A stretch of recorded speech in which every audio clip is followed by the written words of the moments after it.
আজ একটা এমন জিনিসের ব্যাপারে বলবো যে জিনিসটার ব্যাপারে সবাই উদ্যোগ নিয়ে শোনার চেষ্টা করবে। যেমন প্রথমে যদি বলি আমি সিঙ্গেল কথা শুনলে পরে প্রথমে একটা জিনিস মাথায় আসে, যার গার্লফ্রেন্ড নেই কিংবা যার বয়ফ্রেন্ড নেই, ছেলে এবং মেয়ে দুজনের ক্ষেত্রেই। তাই এখানে জিনিসটা কি হয়, যারা সিঙ্গেল থাকে তাদের মাথায় একটাই জিনিস আসে যে তারা কাপেলদের দেখতে পারে না, অনেক সময় অনেক মুহূর্তে তারা কাপেলদের দেখতে চায় না। কিন্তু তাদের মাথায় আসে যদি তাদের কেউ ভালোবাসতো, মানে যদি তার একটা বয়ফ্রেন্ড কিংবা গার্লফ্রেন্ড হতো, তার খুব ভালো লাগতো, তাকে কেউ কেয়ার করতো। অ্যান্ড সবাই চায়, কেয়ারিংটা সবাই চায়। কিন্তু এখানটাতে প্রবলেমটা কি হয়, তারা যখন শো করে, কাউকে যখন জিজ্ঞেস করা হয় যে ভাই তুই তো সিঙ্গেল আছিস, তোর কি গার্লফ্রেন্ড প্রয়োজন, তো সে একটাই জিনিস বলে, কিংবা তোর কি বয়ফ্রেন্ড প্রয়োজন, সে একটাই জিনিস বলে, ভাই আমার এসব ন্যাকামোটাকামো একদম পোষায় না। কিন্তু যখন সে বাড়িতে যায়, বাড়িতে যাওয়ার পরে সেম জিনিসটাই তার মাথায় চিন্তা আছে, ভাই আমার কেউ গার্লফ্রেন্ড নেই, ভাই আমার কোনো বয়ফ্রেন্ড নেই, প্লিজ আমি এত ছেলেকে দেখি, এত মেয়েকে দেখি, কেউ হয় না। তা নেক্সট চলে আসছে আমাদের হচ্ছে নেক্সট যে স্টেটাস, সেটা হচ্ছে কাপল। তো কাপলদের ক্ষেত্রে কি হয়, তারা প্রেমের ভিতরে ঢুকে তো যায়, কিন্তু ঢুকে যাওয়ার পরে করবেটা কি, কী করে সামলাবে সেই জিনিসটা বুঝতে পারে না। মেইনলি প্রবলেমটা হয় হচ্ছে ছেলেদের ক্ষেত্রে।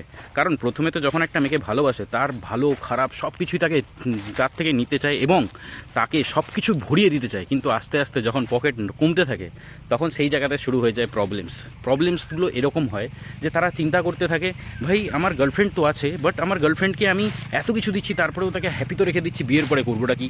তার কারণ তার হাতে তো জব নেই। কারণ প্রেম করে একটা মানুষ স্কুল জীবন কিংবা কলেজ জীবন থেকে, অফিসিয়াল টাইমে গিয়ে কখনো প্রেম সেইভাবে হয় না।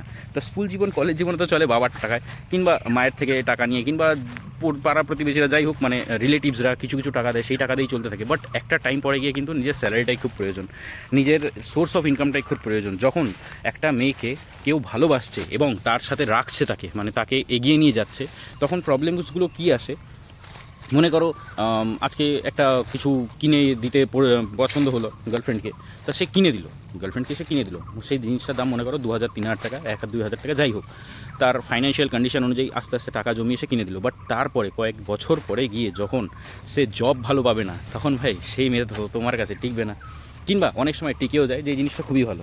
তা কাপলসরা খুব ডিস্টারবেন্সে থাকে। অনেক সময় এমনও হয় যে গার্লফ্রেন্ড কিসের জন্য রেগে আছে সেই জিনিসটাই বুঝতে পারে না, বাট মানাবার খুব চেষ্টা করে, নিজের মুডে থাকে, একটা ফ্রি স্পেস থাকে না যখন মানুষ একটা প্রেমে পড়ে যায়। এরপরে দাঁড়িয়ে চলে আসে যারা হচ্ছে ম্যারিড কাপল কথাটার অর্থ হচ্ছে যারা রেজিস্ট্রি হয়ে গেছে কিন্তু বিয়েটা হচ্ছে না, মানে সোশ্যাল ম্যারেজটা হচ্ছে না, সিঁথিতে সিঁদুর দেওয়া হচ্ছে না।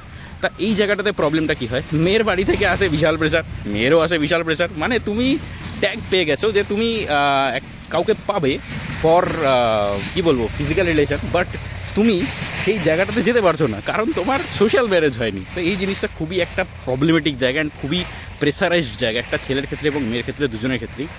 রেজিস্টার্ড কাপলস কিংবা ম্যারিড কাপলস এদেরকেই বলা হয়, তারা হোটেল রুমে যেতে তো পারবে, কিন্তু তারপরে দাঁড়িয়ে বাড়িতে বলতে পারবে না যে হোটেল রুমে গেছে, এই ধরনের একটা কেস। এরপরে চলে আসছে একদম লাস্ট, সেটা হচ্ছে ম্যারেজ। তা তাদেরকে কাপলস বলা হয় না, কারণ ম্যারিড যারা হয়ে যাচ্ছে, যারা বিবাহিত হয়ে যায়, তারা অবশ্যই কাপলস, বাট তাদেরকে কাপলস বলা হয় না জেনারেলি।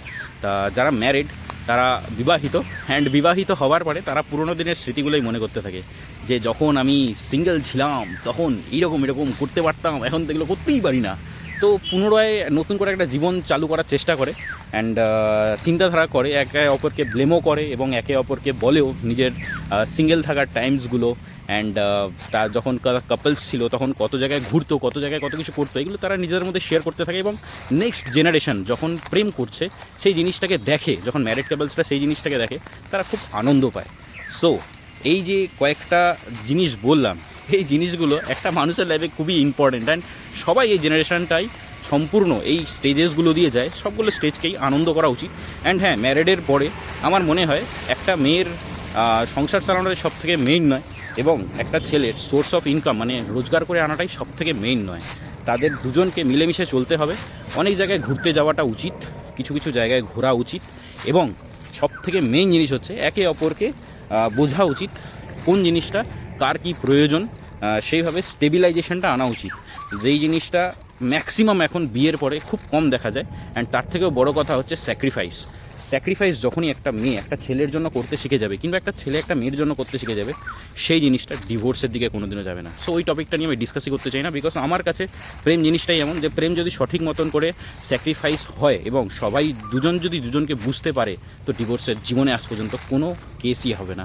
জাস্ট একটাই জিনিস মাথার থেকে সরিয়ে দিতে হবে যে এই ঝগড়া মিটবে না, এই জিনিসটা মাথা থেকে সরিয়ে দাও। সব ঝগড়াই মিটবে, ঝগড়া যখন শুরু হয়েছে অবশ্যই মিটবে যদি তোমার ইচ্ছে থাকে।